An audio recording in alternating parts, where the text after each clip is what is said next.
આ મંદિર નાનું છે પરંતુ શ્રદ્ધા મોટી છે। ન્યાયની દેવી તરીકે ઓળખાતી સિદ્ધેશ્વરી માતા એટલે સદી માતાનું મંદિર બનાસકાંઠાના વડગામ તાલુકાના વરસડા ગામે આવેલું સદી માતાનું અતિ પૌરાણિક મંદિર, જેને ન્યાયની દેવી તરીકે પણ ઓળખવામાં આવે છે। લોકવાયકા મુજબ 400થી વધુ વર્ષ પહેલા સિંધમાંથી આવેલા સદી માતાનું 4 ઈંટો મૂકીને બનાવવામાં આવેલું મંદિર આજે લાખો ભક્તોનું આસ્થાનું કેન્દ્ર બન્યું છે અને દૂર દૂરથી ભક્તો સિદ્ધેશ્વરી માતાના દર્શન કરી ધન્યતા અનુભવી રહ્યા છે।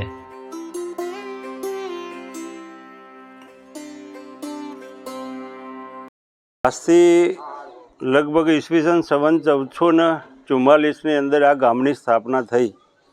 ત્યારથી આ માતાજીનો ઇતિહાસ અહીંયા નવાબ સાહેબ વખતથી પહેલાં અમારા ગામની અંદર એક જે ચોરો કહેવાતો હતો તેવા આગળ આ માતાજીની પૂજા થતી હતી।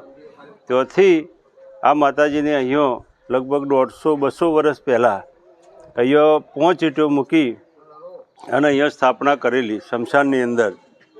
અને એના પછી આ માતાજીના ઉપર લોકોની એટલી બધી શ્રદ્ધા વધી, તો જ્યારે ભૂકંપ આવ્યો એના 1 વર્ષ અગાઉ અમે આ માતાજીનું અહીંયા કામ કરવાનું શરૂ કરેલું અને જે દિવસે ભૂકંપ આવ્યો એ દિવસે જ આ જગ્યાની અંદર અમે આની સ્થાપના કરેલી। કોરે મોરે કોટ બનાવી અને એના પછી જે ભક્તિનો ઘોડાસૂર લાગ્યો અને મને એવું કલ્પના છે કે અહીંયા ઘણી બધી પૌરાણિક કેમ કે કહેવાય એવું ઐતિહાસિક કે આ માતાજી એક ન્યાયની દેવી કહેવાય કે અહીંયા જે લોકો આવે ન્યાયની અપેક્ષાએ તો એનો ન્યાય પૂરો થઈ જાય છે। આટલા વિસ્તારની અંદર અમારી વરસડાની સદીમાં એટલે હાઈકોર્ટ ઓફ ગુજરાત કહેવાય। એની અંદર જે ન્યાય મળે એ ન્યાય આખો કુદરતનો ન્યાય કહેવાય। એટલે 2001ની અંદર અમે જ્યારે એનું ઉદ્ઘાટન કર્યું ત્યારે પણ અહીંયા અમે બોલ્યા હતા કે ભાઈ આ એક એવું પૌરાણિક સ્થળ બનવાનું છે કે એની અંદર વર્ષો સુધી એમ આપણને લોકો યાદ કરશે અને અહીંયા દર રવિવારે મેળો ભરાશે 2001માં। એના પછી દર રવિવારે આ ગામની અંદર મેળો ભરાય છે। ગરીબમાં ગરીબ લોકો જે આજુબાજુથી ધંધારથી આવે છે એ મને એવો અંદાજ છે કે કલ્પનાથી કે દર રવિવારે અહીંથી 1 લાખ રૂપિયા લોકો કમાઈને પણ ગરીબ લોકો જાય છે। એટલે આ માં એ ગરીબોના બેલી અને ન્યાયની રખવાળીવાળી દેવી કહેવાય એવું અમે બધા ગામ લોકો કહી રહ્યા છીએ। બનાસકાંઠાના વડગામ તાલુકાના વરસડા ગામે અતિ પૌરાણિક સદી માતાનું મંદિર આવેલું છે।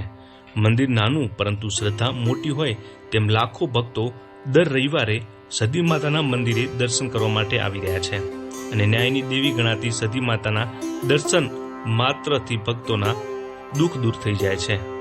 સાથે આ મંદિર સાથે અનેક લોકવાયકાઓ પણ જોડાયેલી છે। આજે દર રવિવારે વરસડા ગામની અંદર જે સદી માતા પૌરાણિક જૂનું મંદિર કે કોઈ હજારો સાલ પહેલાંનું અહીંયા બહુ લોકો શ્રદ્ધાથી આવે છે, પણ ગામની જે વહીવટદારો કમ્યુનિટી છે એ પણ ચા પાણીની બધી વ્યવસ્થા રાખેલી છે।